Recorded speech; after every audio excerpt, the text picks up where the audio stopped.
보겠습니다.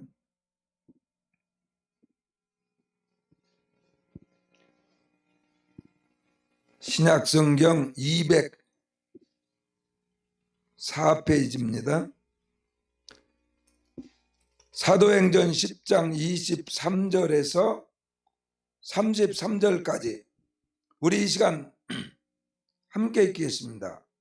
베드로가 불러들여 유숙하게 하니라. 이튿날 일어나 그들과 함께 갈새 요바에서 오는 어떤 형제들도 함께 가니라. 이튿날 가이사라에 들어가니 고넬료가 그의 친척과 가까운 친구들을 모아 기다리더니 마침 베드로가 들어올 때에 고넬료가 맞아 발 앞에 엎드려 절하니 베드로가 일으켜 이르되 일어나라, 나도 사람이라 하고 더불어 말하여 들어가 여러 사람이 모인 것을 보고 이르되 유대인으로서 이방인과 교제하며 가까이 하는 것이 율법인 줄은 너희도 알거니와 하나님께서 내게 지시하사 아무도 속되다 하거나 깨끗하지 않다 하지 말라 하시기로 부름을 사양하지 아니하고 왔노라. 묻노니 무슨 일로 나를 불렀느냐. 고넬료가 이르되 내가 나흘 전 이맘때까지 내 집에서 제 9시 기도를 하는데 갑자기 한 사람이 빛난 옷을 입고 내 앞에 서서 말하되 고넬료야, 하나님이 네 기도를 들으시고 네 구제를 기억하셨으니 사람을 요바에 보내어 베드로라 하는 시몬을 정하라. 그가 바닷가 무도장이 시몬의 집에 유숙하느니라 하시기로 내가 곧 당신에게 사람을 보내었는데 오셨으니 잘하였나이다. 이제 우리는 주께서 당신에게 명하신 모든 것을 듣고자 하여 다 하나님 앞에 있나이다. 아멘. 할렐루야. 오늘 함께 읽은 하나님의 말씀에 보면 고넬료라고 하는 사람이 나옵니다. 그래서 고넬료의 가정에서 일어났던 하나님의 놀라운 역사를 기록한 말씀입니다. 그래서 오늘 고넬료의 가정이라는 제목으로 함께 은혜를 나누고자 합니다. 많은 사람들이 하나의 가정을 이루고 살아갑니다. 여러분도 아버지와 어머니가 결혼을 해서 한 가정을 이루고 그의 열매로 이 세상에 태어나서 오늘 이 자리에 있게 된 겁니다. 그래서 가정이라고 하는 것은 정말 이 땅에 우리 인간들이 잠깐 살아가는 동안에 가장 소중한 정말로 그 공동체 중에서 가장 작다고 볼 수 있지만 가장 소중한 그러한 공동체가 바로 가정이라고 하는 것입니다. 가정에서 모든 일들이 다 이루어집니다. 그래서 우리는 마음속에 내가 행복하게 성공하고 잘 살아야겠다 그러는데 그 기초가 바로 가정이라고 하는 겁니다. 그렇기 때문에 가정이 행복하지 못하면 거기에서 태어난 아이가 아무리 두리가 뛰어나고 우리나라에서 제일 좋다고 하는 서울대학을 수석으로 입학하고 졸업했다 할지라도 어쩌면 그 자녀가 이 나라와 사회와 많은 사람들에게 유익을 주지 못할 수도 있다고 합니다. 그만큼 가정에 삶이 중요한 거예요. 그렇기 때문에 우리나라에서도 옛날에 보면은 결혼할 때 그 집안을 봅니다. 그 개인보다도 내가 며느리를 얻고자 할 때에, 내가 사위를 보고자 할 때에 결혼의 조건 중에서 옛날에는 먼저 그 사람의 덤덤이를 보는 것이 아니라 그 사람이 자라난, 사위될 사람이 자라난 며느리로 얻고자 하는 누군가가 속에 중매를 한 그 여식이 자라난 집안을 보는 겁니다. 그 집안이 어떤 집안이냐, 그 아버지 어머니가 어떠한 가정을 이끌어 가고, 그 할아버지 할머니는 어떠한 사람이어서 그 가정의 가문이 어떤 가문에서 자라난 귀수냐, 어떤 가문에서 자라난 아들이냐, 이것을 먼저 봅니다. 왜냐하면 그만큼 가정이 중요하다고 하는 것이죠. 아무리 우리가 세상에 나가서 공부를 많이 하고 대단한 세상적으로 인물이 됐다 하더라도 어렸을 때 어머니의 태에서부터 그래서 모태 교육이 중요하죠. 어머니의 태 속에서 생명이 형성될 때부터 이미 어머니의 말 한마디, 행동 하나, 그 사람의 어머니의 인품을 이 어머니의 태 속에서 젖줄을 통하여 육신의 생명을 공급받을 뿐만이 아니라 정신적인, 지적인, 감성적인, 인품의 인격적인 모든 영향을 받는다고 합니다. 어머니의 태로부터. 그렇기 때문에 어린아이를 잉태했을 때에 그 사람이 어떠한 마음을 품고 어떻게 행동하며 어떠한 가치관을 가지고 삶을 살았느냐에 따라서 그 어린아이가 태어나서 살아가는데 수많은 영향을 미친다 하는 겁니다. 그만큼 중요합니다. 그리고 어린아이가 태어나서 우리나라 속담도 3살 버릇 몇 살까지 갑니까? 80까지 간다 했어. 그때는 80이면은 지금 100살이나 마찬가지야. 최고로 많이 살아야 80살이면은 뭐 거의 치매 걸려가지고 오줌통 받아내야 될 정도로 살아야 80살이었어요. 지금으로 말하면 100세 정도. 3살 버릇 100살까지 가는 거예요. 3살 버릇. 그래서 모든 이 땅에서 사람이 살아가는 동안에 그 사람의 습관이나 성품이나 기질 같은 것이 적어도 3살 이전에 다 형성이 돼버려요. 3살 이전에 다 형성돼요. 그러기 때문에 어머니가, 집안의 아버지가 그 어린아이가 모태에서부터 3살까지 그 집안의 분위기가 어떠한 분위기였는가 하는 것이 너무나 중요해요. 너무나 중요해요. 그래서 그때 3살 때 버려진 머리가 100살까지 가버리는 거예요. 신앙생활도 목사님은 그렇게 생각해요. 예수 믿어서 3년 안에 신앙이 어떠한 교회에서 어떠한 주의종 밑에서 어떤 신앙의 분위기 속에서 신앙이 형성되었느냐 하는 것은 100살까지 가버려요. 고치기 어려워요. 못 고칩니다. 그래서 어떤 교회에서 어떤 목사님의 영향을 받고 신앙이 형성됐느냐 하는 것은 너무나 중요해요. 너무나 중요해요. 100살까지 못 고칩니다.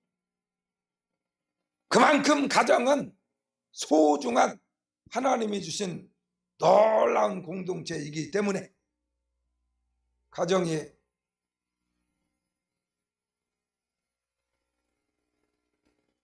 복을 받아야, 가정이 복을 받아야 아버지도 복받고 어머니도 복받고 아들내미도 복받고 딸내미도 복받고, 그런 대로 시집 오면 며느리도 복받고. 할렐루야!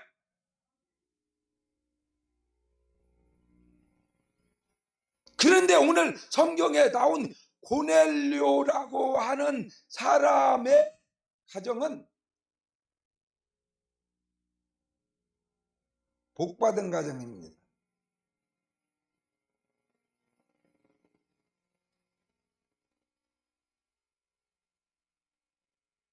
여러분과 나는 예수 믿는 사람이기 때문에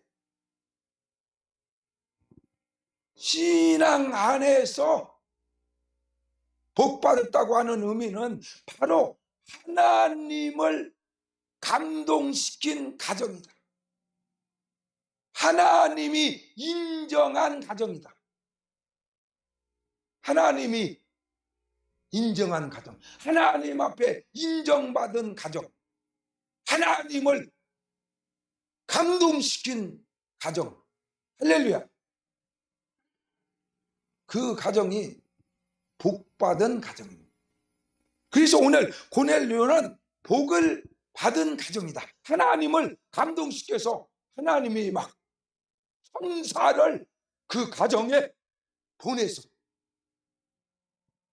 그 정도로 하나님을 감동시켰어요.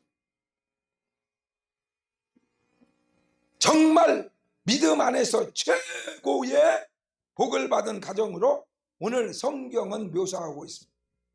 그러면 여러분과 나도 예수 믿는 사람, 고넬료도 예수 믿는 사람이, 여러분과 나도 하나님 믿는 사람이, 하나님 믿는 가정이, 고넬료도 하나님 믿는 가정이, 다를 것이 아무것도 없습니다. 그런데 여러분, 오늘 과연 나는 하나님 앞에 복받은 가정이다, 우리 가정은 하나님 앞에 복받은 가정이다 라고 자랑할 수 있습니까? 그렇게 담대히 고백할 수 있습니까?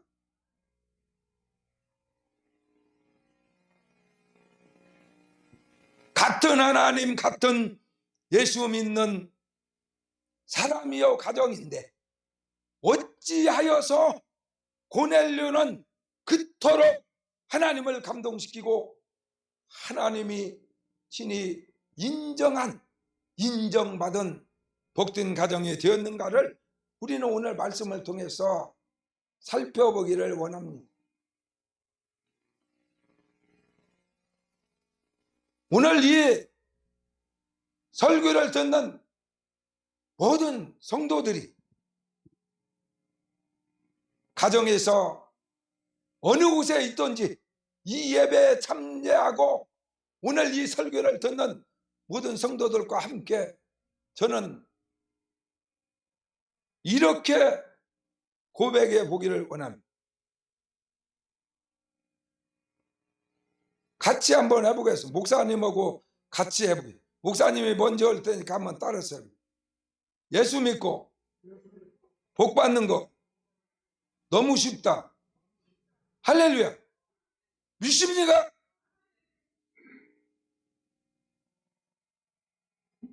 목사님이 예수 믿지 않고 근 30년을 살았고 예수 믿고 거의 50년, 그러면 80살인데 조금 있으면 80살 돼. 내일 모레. 응? 예수 안 믿고 세상에서 출세하고 복받고 한번 멋있게 살아보려고 몸부림칠 때는 막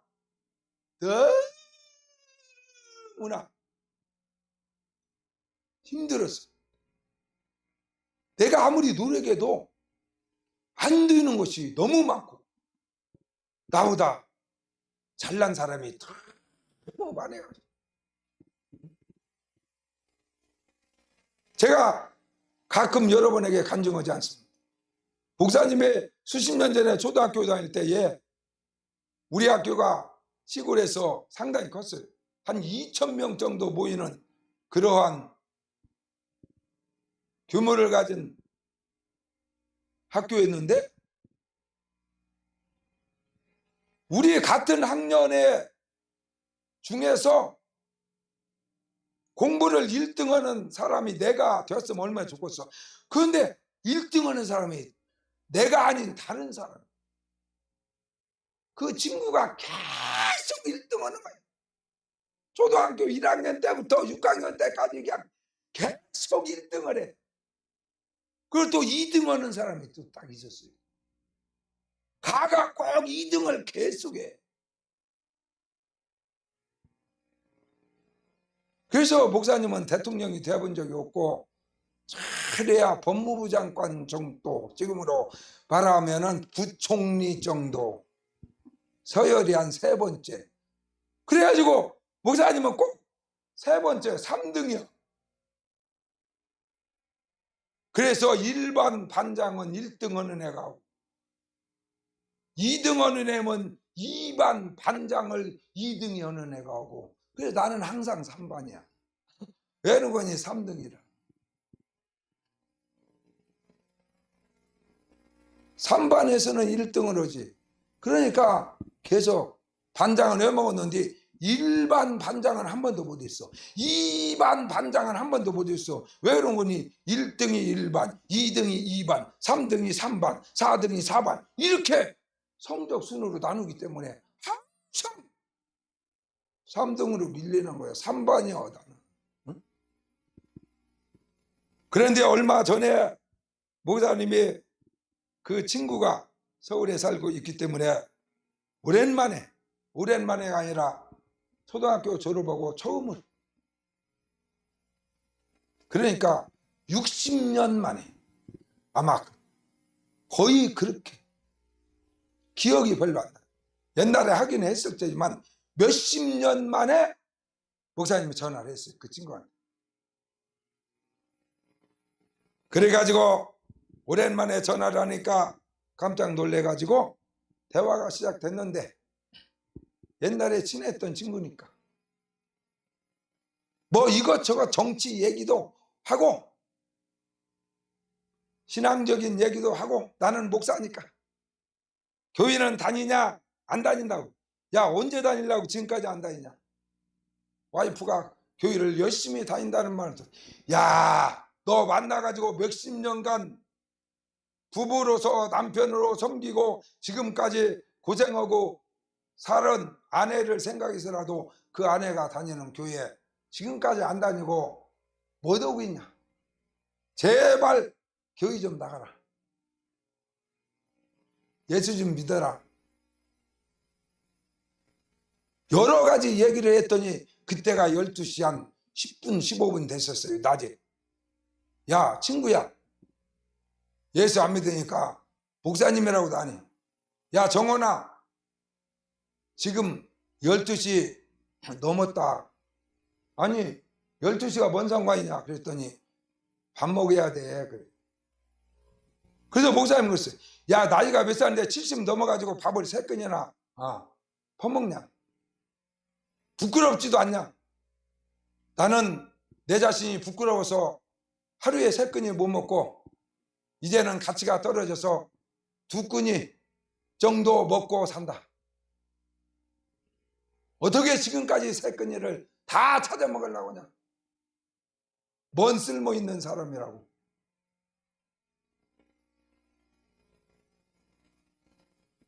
말을 하다가 이제 힘들고 배도 고프고 말해봤자 목사하고 아무리 서울대학교 나왔어도 어떻게 해보겠어. 초등학교 때나 1등 했지. 나는 예수 믿는 사람이고 하나님의 종인데. 정권아, 왜 그러냐 그랬더니 제발 오늘은 여기까지만 하자. 다음에 얘기하자. 나 좀 살려줘라 그랬어. 알았다. 밥이나 먹으라. 그러고 전화를 끊어줬어.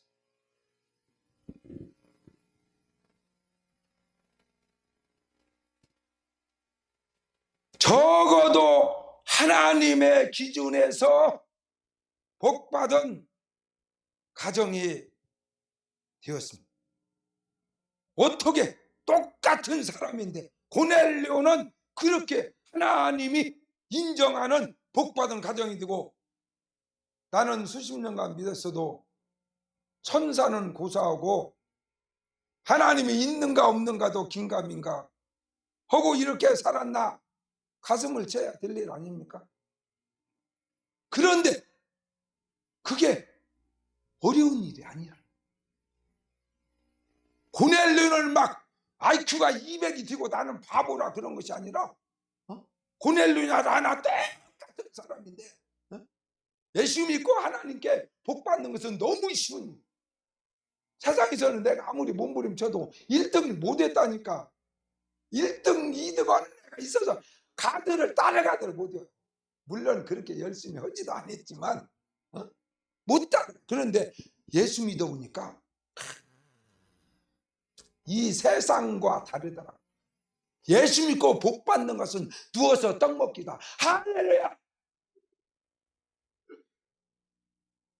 안 될 것이 없어요. 예수 안 믿을 때는 아무리 내가 몸부림쳐도 안 되는 것이 많아요. 그런데 예수 믿고 보니까 안 되는 것이 전혀 없어. 안 될 것이 아무것도 없어. 왜냐하면 문제가 너무나 쉬운 거야. 복 받는 길이 너무나 쉬워. 그냥 너무나 문제가 쉬워가지고 공부 많이 안 해도 하루에 4시간 이상 자도 막 서울대학에 다 들어가 버려요. 다 들어가. 누구든지. 왜? 문제가 너무 쉬운. 그래서 공부 많이 한 사람은 시비를 걸어. 너무나 평범하게 나왔다. 왜 문제를 이렇게 수능을 조금 어려운 것도 몇 개 있어야 하는데 어렵다고 낸 문제도 너무 쉽다. 누구나 다 풀 수 있는 문제. 그러면 공부 많이 한 사람이나 적게 한 사람이 뭐 표가 어디가 나냐. 그래가지고 막 항의를. 너무나 문제를 쉽게 냈다고 시비를 걸었어요. 바로 하나님의 모든 약속이 그랬습니다. 예수 믿고 구원받고 예수 믿고 이 땅에서도 많은 사람들이 부러워할 만한 복받는 비결은 너무나 쉽기 때문에 할렐루야. 너무나 쉽. 그런데 사람들이 그렇게 쉬운 것도 하지 않으면 아무리 쉽게 하나님이 복받게 해서도 옮기지 않으면 행동으로 옮기지 않으면 그 사람에게는 복이 임하지 않습니다.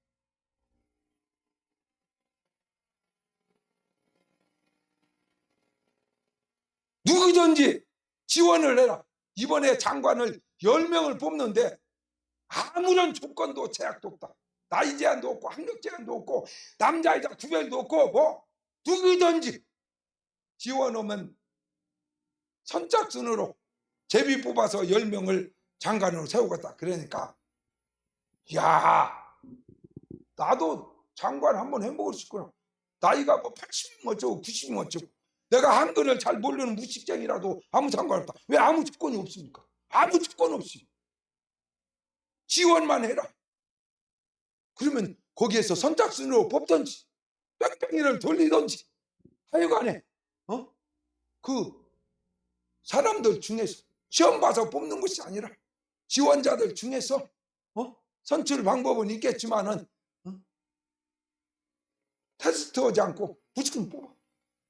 그런다 그랬는데 설마 아무런 나는 초등학교밖에 안 나오는데 내가 어떻게 장관을 해요. 아무것도 모르는데 나는 영어도 한마디 할 줄 모르는데 아이고 나이가 지금 80 넘었는데 나 같은 사람이 무슨 장관이요. 그래가지고 다른 사람들은 지원을 안 했어요.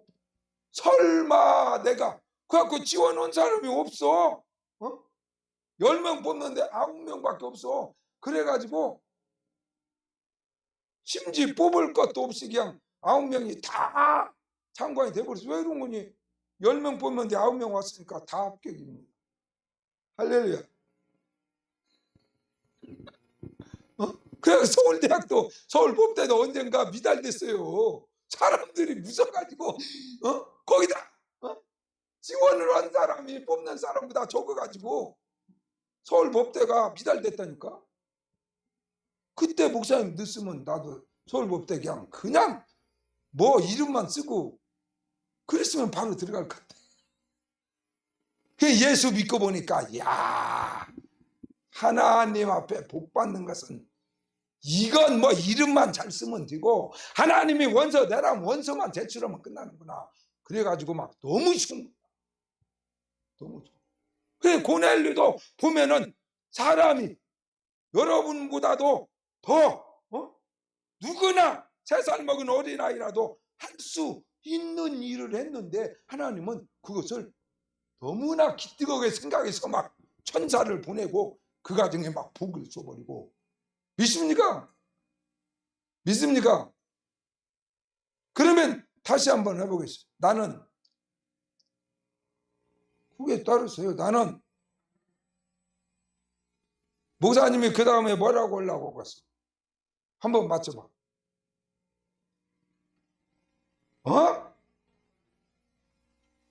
무슨 쓸데없는 생각을 하고 있어요. 지금 설교 시간에 정신을 바짝 차려야지. 목사님이 지금 나는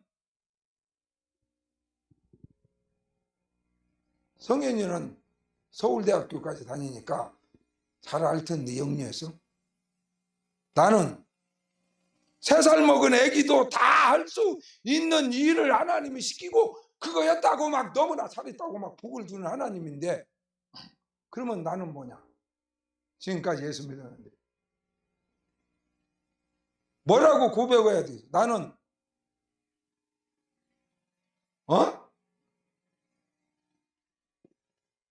오늘 제대로 100점 맞았어요. 서울법대 옛날 같으면 서울법대 합격입니다. 김지희 전수사 바로 합격입니다. 나는 바보래. 그런 바보가 어디?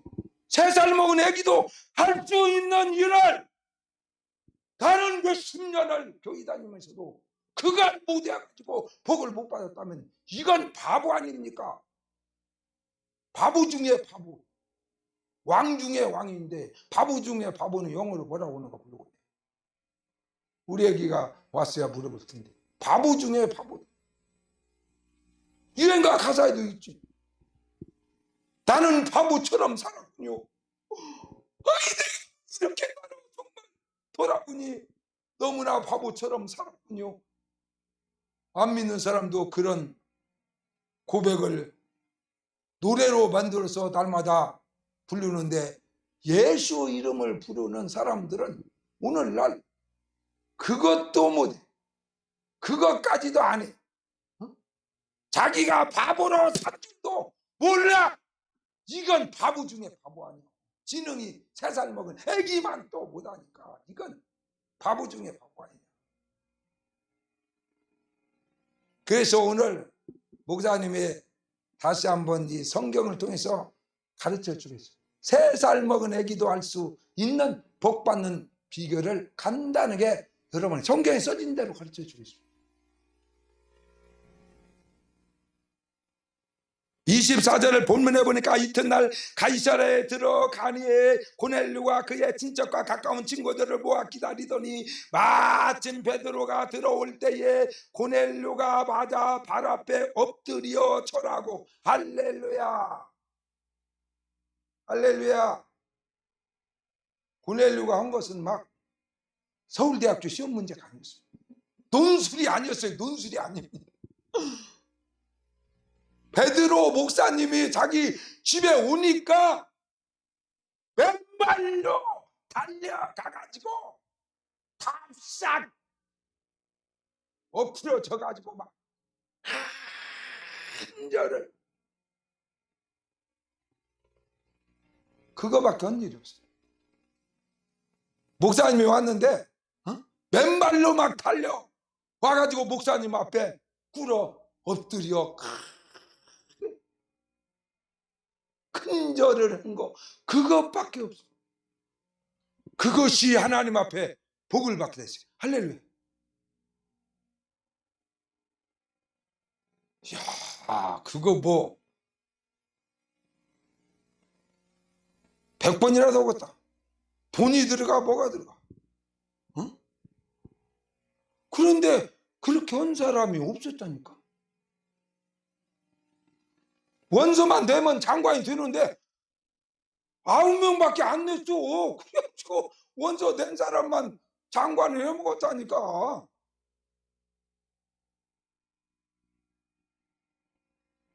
얼마나 쉽습니까? 무슨 뭐 소갈비를 사다가 막 끓여놓고 막 베드로 왔는데 먹으라고 한 것도 아니고, 베드로가 자기 집에 들을 때 막 가서 엎드려져 가지고 막 큰절한 것 뿐입니다. 그것이 하나님 보시기에 너무나 아름답고 너는 복을 받아야 되겠다. 고넬료야, 내가 네 가정에 복을 주리라. 할렐루야. 여러분의 삶을 한번 들어보세요. 오늘날 여러분 목사님이 여러분 집에 온다고 막 맨발로 달려 나와갖고 거기 막 버선발로 달려 나와갖고, 옛날 시골 같으면 거기가 막 아스팔트도 안 깔려가지고 막 흙인데, 흙 있는데 막 엎어져 가지고 막 큰절하기. 그거 쉽기는 엄청 쉬운 건데 쉬운 거일수록 어려운 거. 설마 뭐 이거에 타고 뭔 수가 다리 그래갖고 앉는 거예요. 하나님이 복을 주려고 하는 것은 간단한데 이거 그것쯤 했다고 뭔 복이며 뭔 복을 받아. 막 금식하고 이래야 복 받지. 그렇게 생각 아닙니다. 달려 나와서 주의 종을, 목사님을 그냥 감동시킨 거예요. 그런데 하나님이 그걸 보고는 하나님을 가슴을 막 뭉클하게 해요. 물론 돈을 막 100억을 하나님께 바쳐도, 목사는 막 눈물을 흘릴지 몰라도 하나님은 100억 바쳐도 야, 너 몇천억 있잖아. 100억뿐이 못 내놓냐? 이렇게 할 수도 있어. 그런데 이 큰절하는 것은 돈 들어가는 거 아니잖아. 돈이 있다고 하는 거 아니잖아. 잘났다고 하는 것도 아니잖아. 그래서 하나님이 여러분에게 원하시는 것은, 사람은 외모를 보나 하나님은 중심을 보느니라. 할렐루야. 할렐루야. 여러분 주의 종을 그렇게 생각하고 신앙생활 했습니까? 목사님을 그렇게 한번, 감히 어떻게 목사님 같은 분이 우리 가정에 이 누추한 장소에 오시다니요? 나는 감당할 수 없나이다. 나를 죽여주시옵소서. 그리고 어때? 옛날 왕들 앞에 신하들이 막 왕을 쳐다보면 목이 날아가니까 감히 쳐다보도 왕이 지나갈 때 막 다 백성들이 막 흙 위에 막 진흙탕 위에 막 다 엎어져 가지고 그렇게 왕이 지나갈 때 왜 그래? 나를 죽여 주시옵소서. 당신은 나를 죽일 수도 있고 살릴 수도 있는 분이에요. 감히 내가 어떻게 당신 앞에 머리를 듭니까? 그래서 백성들이 엎드려서 이 엎드려져 있는 아무개 집사를 목을 쳐라. 왕이 그러면 그 자리에서 아무 잘못도 없는 바로 그냥 목이 놀러가 버리는 거예요. 누가? 왕은 그런 권세를 가지고 있어요. 하나님이 바로 그런 분이. 할렐루야. 믿습니까? 믿습니까? 하나님은 왕 중의 왕이시, 만주의 주가 되시. 그리고 그 하나님이 자기를 대신해서 보낸 사신이 특사가 바로 주의 종입니다. 하나님이 자기를 대신해서 그 권세를 줘서 보낸 거예요. 이 땅에서 하나님 대신. 그러므로 목사가 설교를 하는 것이 아니라 하나님이 설교를 하는 거예요. 오늘 할렐루야. 베리아 사람들은 하나님의 말씀을 받을 때 사람의 말로 받지 아니하고 하나님의 말씀으로 받으니 진실로 진실한. 목사가 오늘 설교한다고 생각하는 거예요. 오늘 예수님께서 아멘교회 직접 오셔서 나에게 말씀을 전하신다고 믿는 겁니다. 할렐루야. 그것이 바로 엎드리는 신앙. 하나님 앞에만 엎드리는 것이 아니라 하나님이 보낸 하나님의 종에게 하나님이 직접 오신 것처럼 그렇게 꿇어 엎드려 주의 종을 영접하고 있습니다. 히브리서 13장 17절에 너희를 인도하는 자들에게 순종하고 복종하라. 그들은 너희 영혼을 위하여 경성하기를 자신들이 청산할 자인 것 같이 하느니라.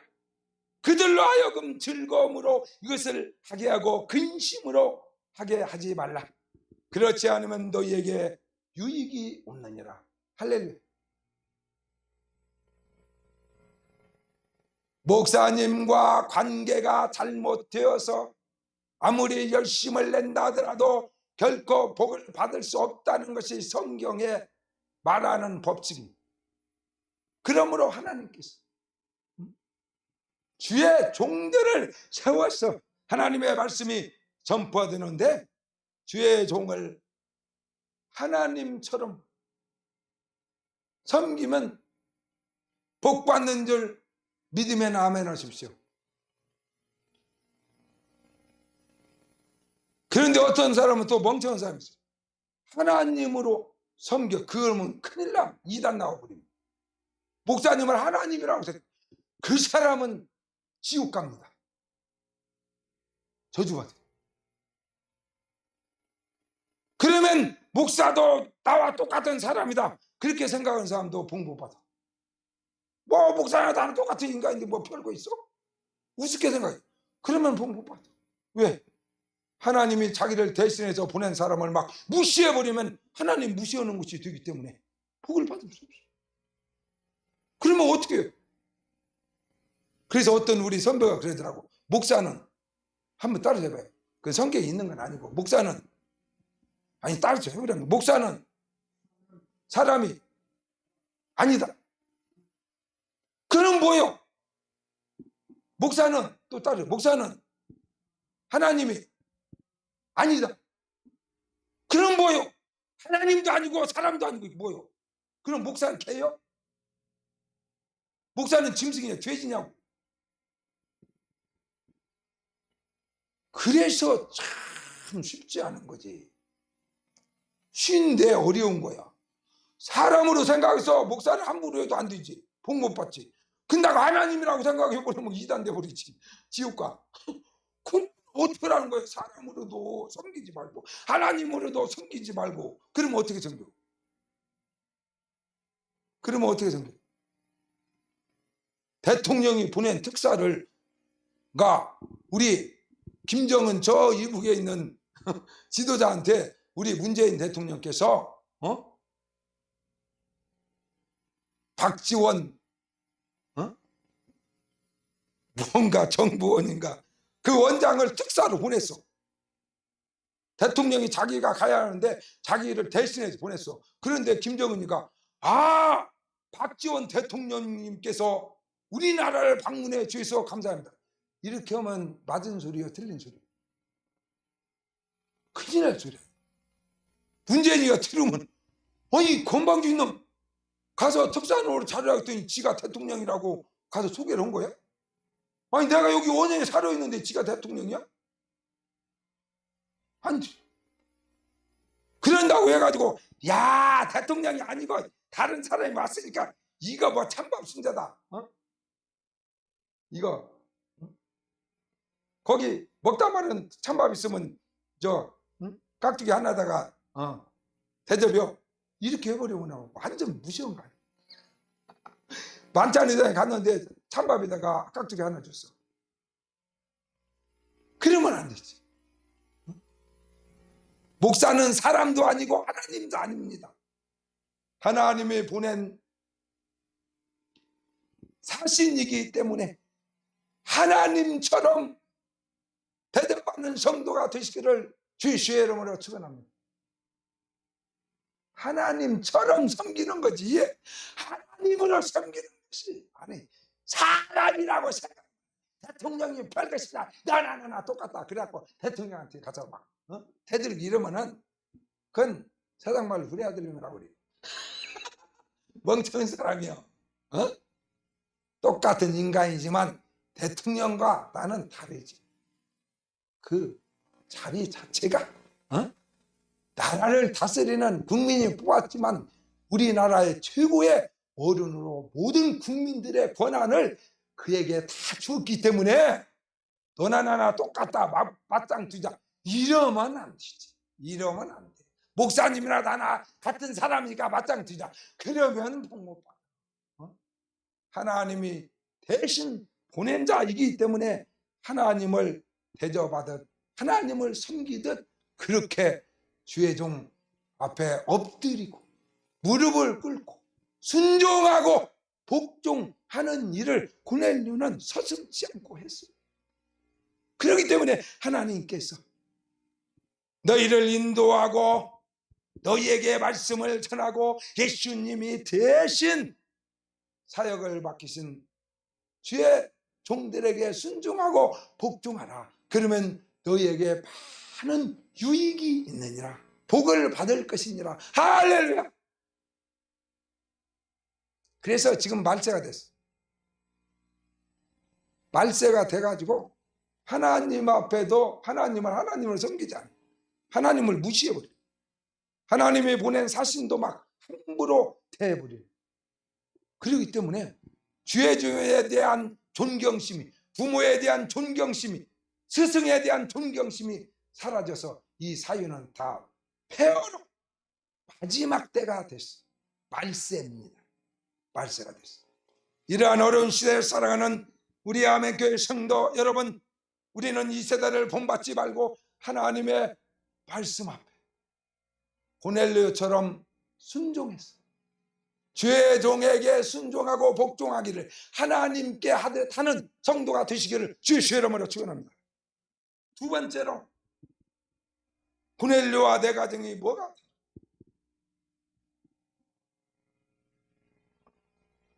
오늘 사도행전 10장 31절에 보니까 말하되 고넬료야 하나님이 내 기도를 들으시고 내 구제를 기억하셨으니 천사가 나타났어. 고넬료의 가정에 천사가 나타났어.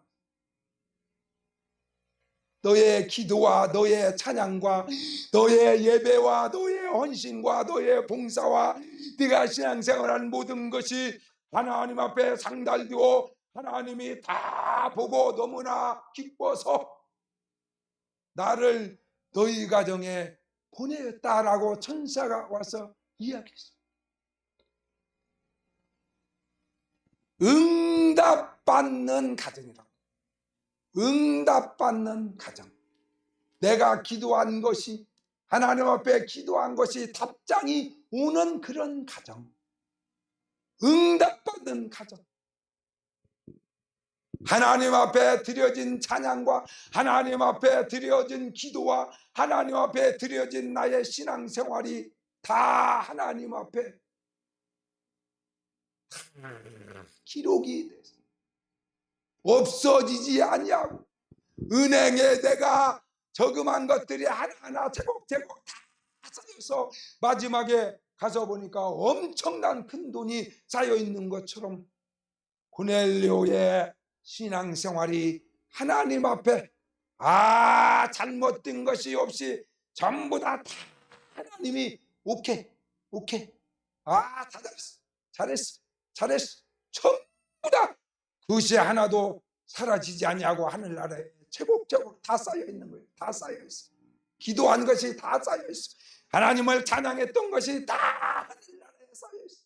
예배 드릴 때마다 하나님의 말씀을 사람의 말로 받지 아니하고 예수님이 직접 와서 온 것처럼 말씀을 마음에 받아들인 모든 것들이 하늘나라에 다 쌓여 있어. 할렐루야. 응답받는 가정. 오늘날 많은 사람들이 기도하고 많은 가정들이 기도하고 몇 년째 기도하고 있습니다. 기도하다가 죽어버려. 응답이 내려오들 안 해. 응답이 내려오들 안 해. 응답이 내려오들 안 해. 말하되 고넬료야 하나님이 내 기도를 들으시고 내 구제를 기억하셨으니 그랬어.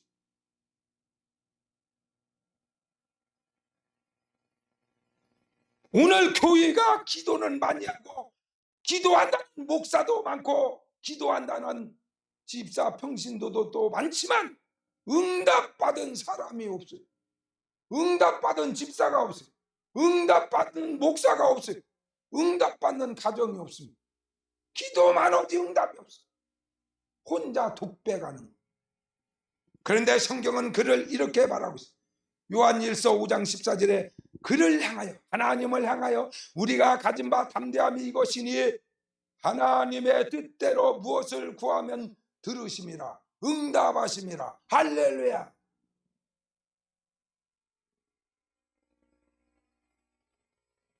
하나님의 뜻대로 기도하면 다 응답된다는 거예요. 하나님의 뜻대로, 하나님의 마음에 들도 기도하면 하나님이 그 기도를 들으시고 응답했으면 답장이 오는 거예요. 답장이 오는 거예요.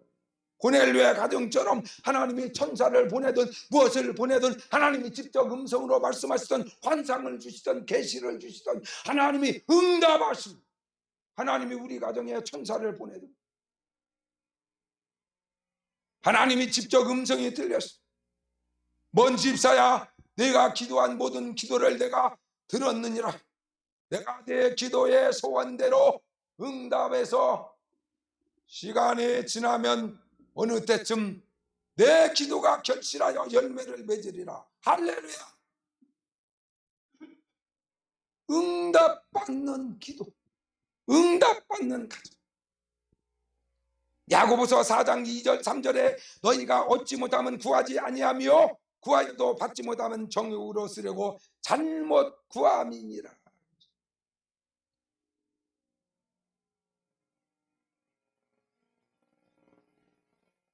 정욕에 쓰려고 잘못 구하면 아무리 기도를 많이 했는데도 응답이 없는 거예요. 그래서 하나님의 뜻대로 기도를 해야죠. 하나님의 뜻대로. 그러므로 그리스도 예수의 사람들은 예수님을 구주로 영접했으면 먼저 자기 생각을 버리고 자기의 옛사람을 십자가에 못 박아버리고 정과 욕심을 십자가에 못 박아버리고, 할렐루야. 그리스도 예수의 사람들은 정과 욕심을 십자가에 못 박아요. 서울대학에 다니는 우리 성현이한테 한번 물어. 서울대학에 어떻게 들어가? 서울대학에 들어갈 사람이 날마다 친구들하고 놀러 다니고 텔레비 보고 캠핑 다니고 술이나 처먹고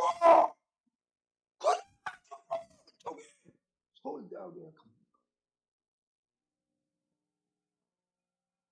친구도 끊고 텔레비도 끊고 캠핑도 끊고 오락도 끊고 다 술도 끊고 다 끊어버리고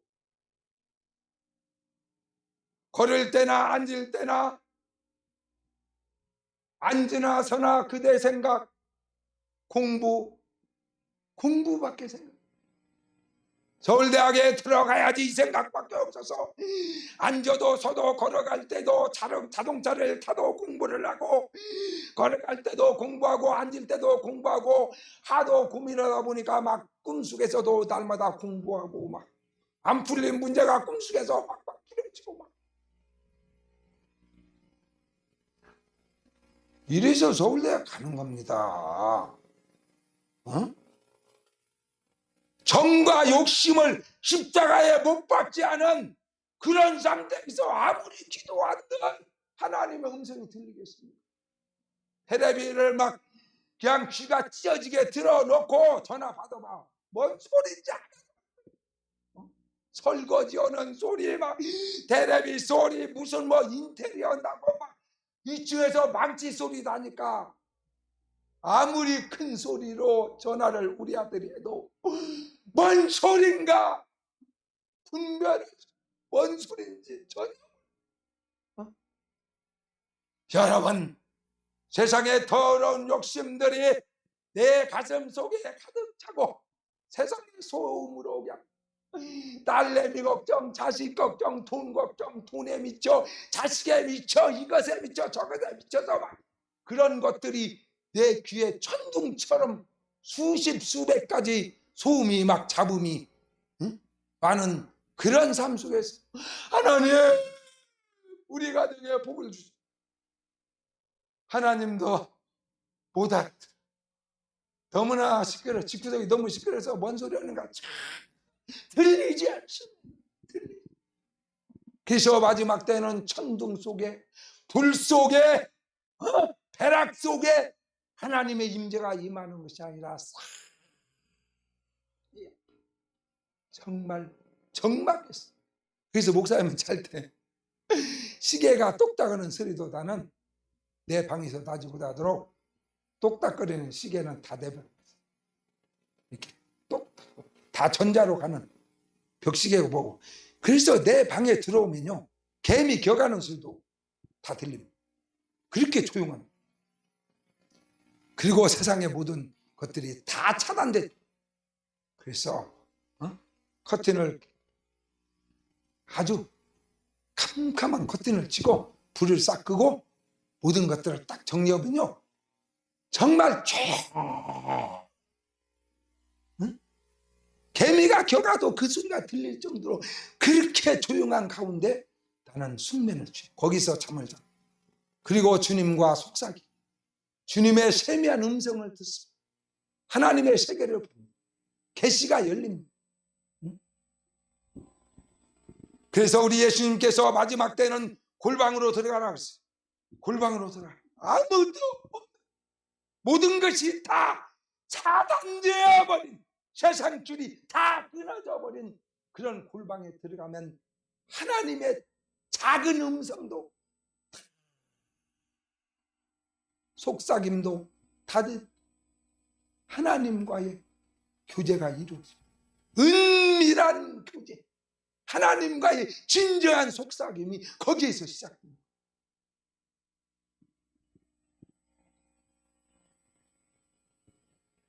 이사야 1장 15절에도 너희가 손을 펼 때에 내가 내 눈을 너희에게서 가리고 너희가 많이 기도할지라도 내가 듣지 아니하리라. 이는 너희의 손이 피에 가득함이라. 네가 세상 것을 정리하지 아니하고 시끄러서 잡음 때문에 너하고 전화통화할 수 없다고 하나님은 말하고 있습니다. 네 소리가 전혀 들리지 않는다.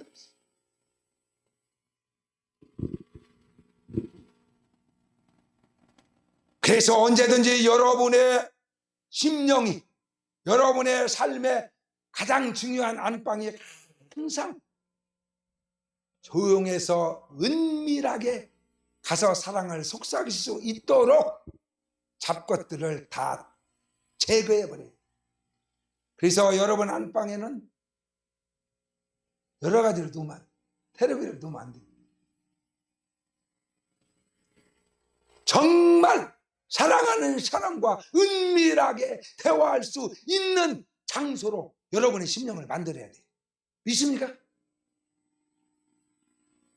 그러면 주님은 언제든지 찾아오시오.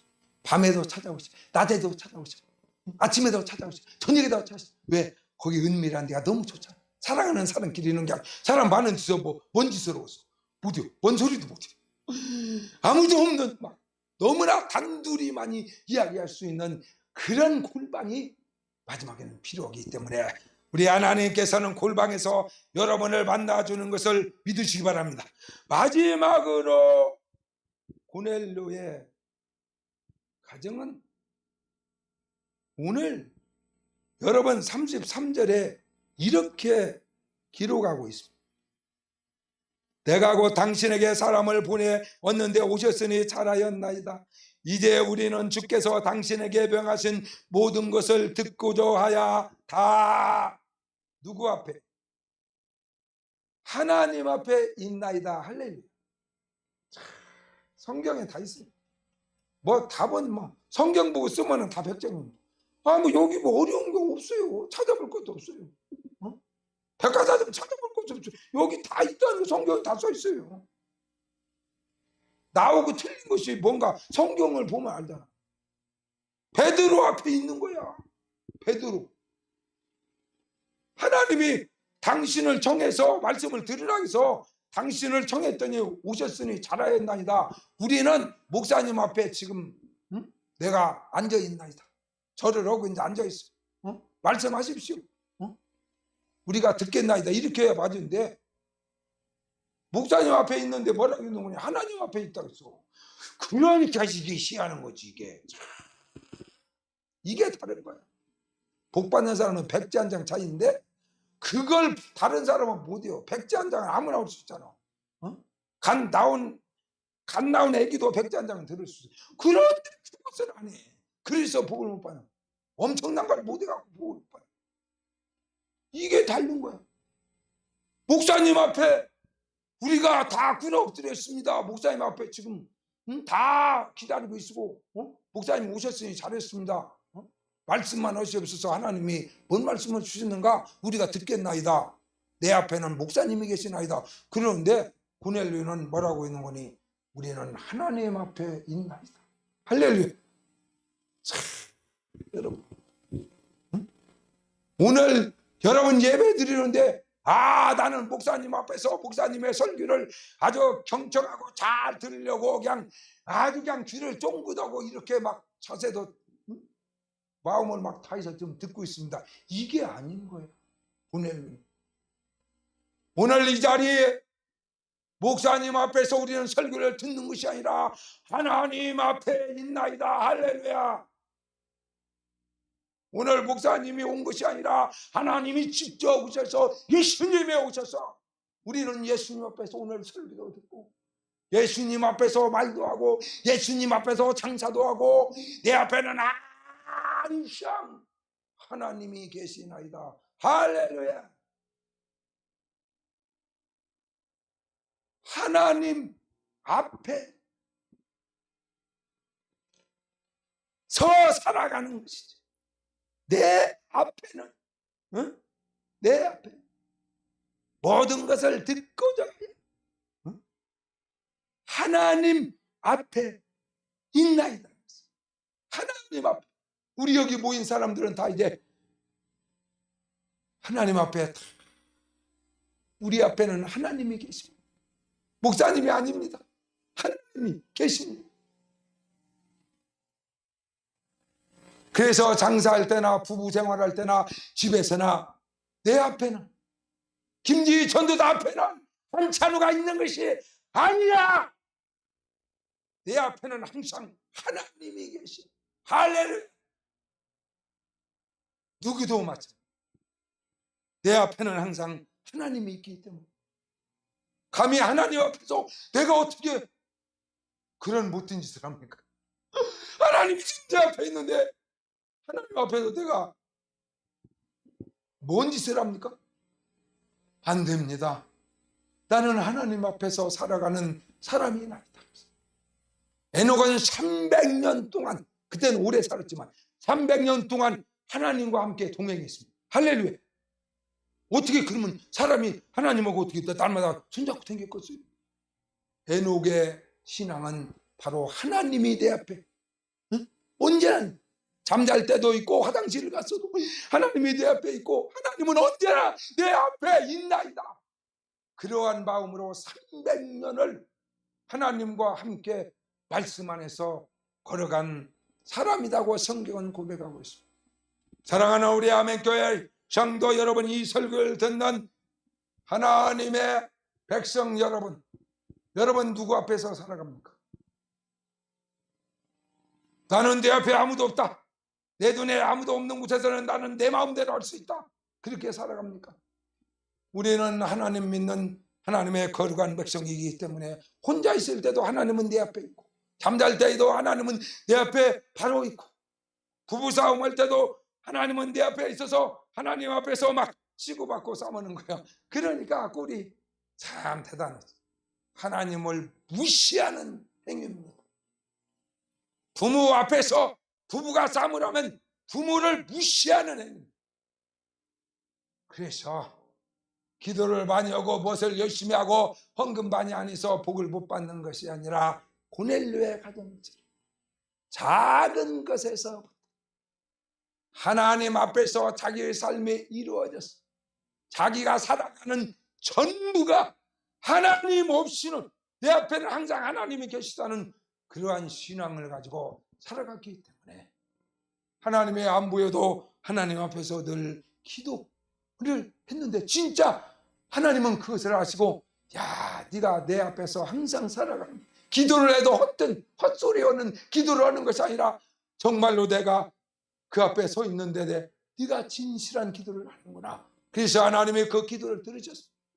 사랑하는 우리 아멘교회 성도 여러분, 고넬료 같이 3살 먹은 애기도 할 수 있는 가장 쉬운 것을 그대로 순종해서 고넬료의 가정처럼 하나님 앞에 복받는 축복의 가정들이 다 되시기를 주시의 이름으로 축원합니다.